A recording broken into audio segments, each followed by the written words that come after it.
Thank you, Concordia. Since the start of the war in Ukraine, the EU has adopted a series of sanctions against Russia and the Belarusian individuals and companies. The implementation of the EU restrictive measures has shown this complexity of identifying assets owned by those subject to sanctions who hide their assets across different jurisdictions through complex legal and financial structures.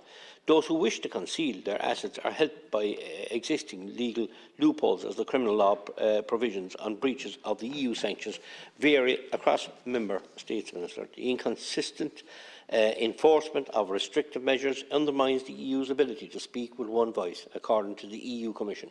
I believe people who enter this country should have some type of documentation that identifies who they are.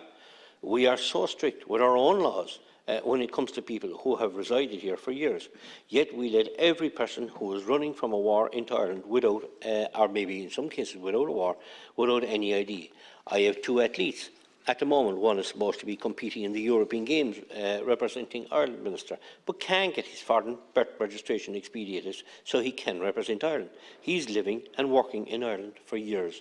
We have another person who is also supposed to be representing Ireland and again can't get his foreign birth registration expedited so he can represent our country.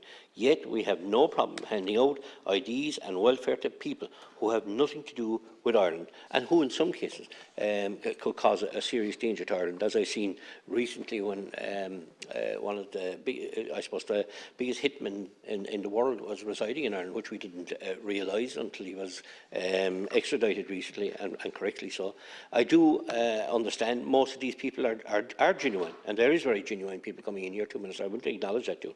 But surely we can, in our situation where we can't get a passport for our own people in our own country working here for years, it's a strange situation, and it very much frustrates people. With regard to the penalties for legal persons, the proposed directive requires Member States to provide for criminal or non-criminal administrative fines, exclusion from entitlement to public benefits or aid, exclusion from access to public funding, including tender procedures, grants and concessions, and may include other penalties also.